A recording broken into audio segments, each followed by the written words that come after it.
After making a video about the European Super League, I honestly thought it would be a while before I'd be covering an idea that was just as poorly thought out. Well, as we've learned over the past year, life is full of surprises, and today's really terrible idea comes from my home country, Canada. As of the making of this video, Canada's Parliament is debating on whether to enact Bill C-10, a controversial bill that will require online platforms such as Netflix, YouTube, and Spotify to favor Canadian content and to pay taxes with the funds raised going to traditional Canadian broadcasters. An earlier draft of the bill specifically exempted user-created content from its sweeping provisions, but this exemption has been eliminated in the bill now before Parliament.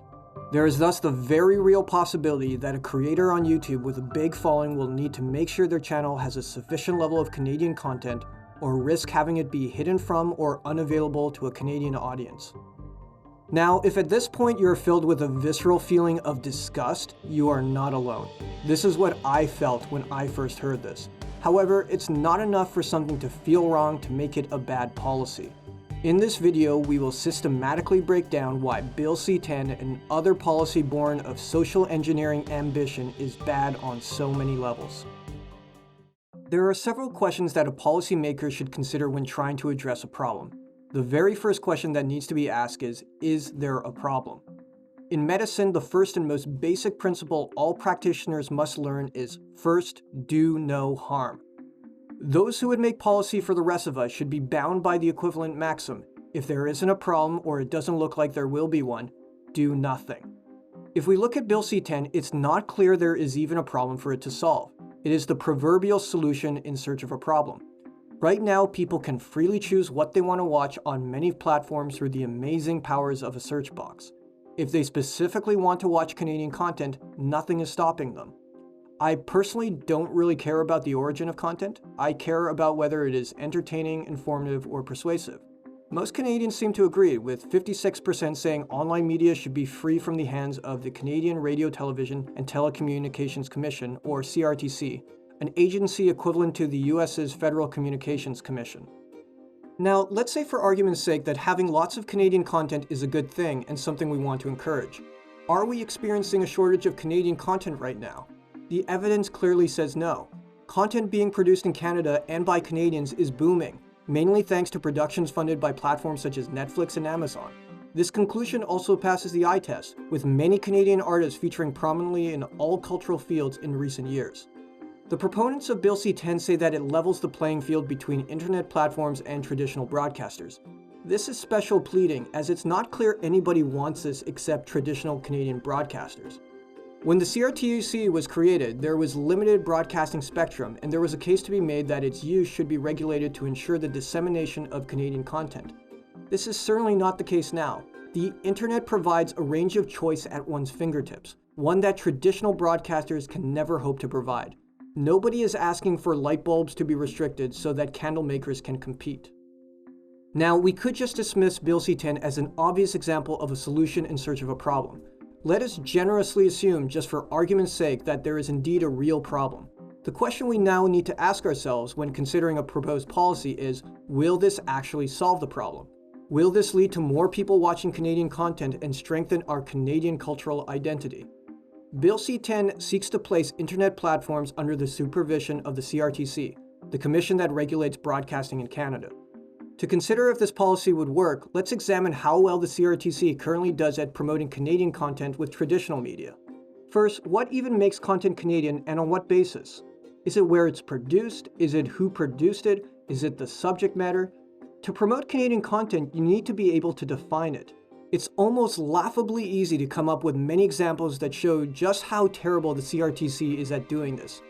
For comedic relief, I recommend you take Michael Geist's Canadian content quiz, where you'll see that a Norwegian drama filmed entirely in Norwegian is somehow deemed Canadian, yet Deadpool, a movie filmed in Canada whose main character is Canadian, is played by a Canadian actor and co-written by a Canadian, is not considered Canadian content. Using the claim of advancing or defending Canadian content to make policy that has serious financial implication and affects the lives of many people is downright irresponsible when you can't even recognize what it is. Bill C-10 is asking us to trust the same bureaucrats when it comes to evaluating content on the internet. This sounds like a recipe for disaster. Now, defenders of Bill C-10 say that it will likely only require platforms like YouTube and Netflix to have a Canadian content section. Now, this seems like a trivial thing to mandate. Well, if it's so trivial, why is it even needed in the first place? If you think saving people from having to type Canada in a search box is going to save our culture, then maybe our culture isn't meant to be saved. It seems likely that Bill C-10 won't even work. However, even if a policy accomplishes its intended goal, we also need to ask ourselves, what are the adverse consequences?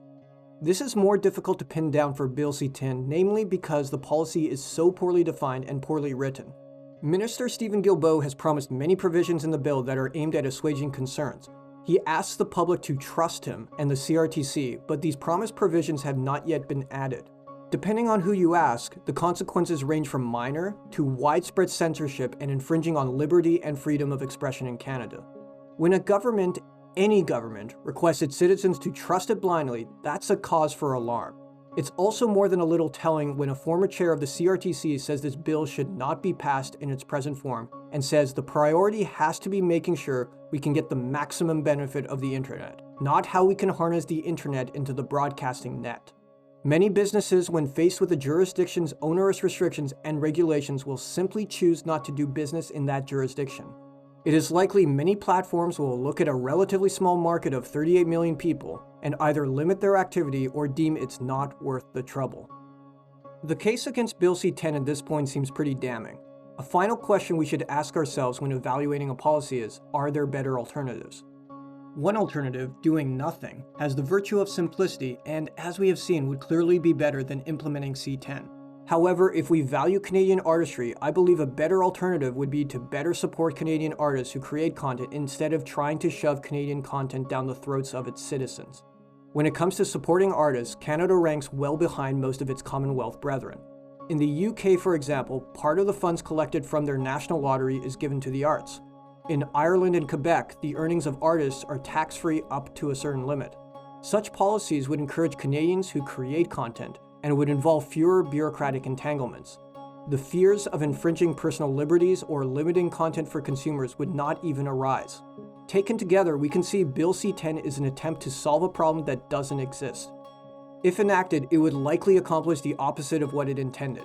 Limit choice for Canadian content consumers, and at its worst could have a chilling effect on creativity and expression on the internet.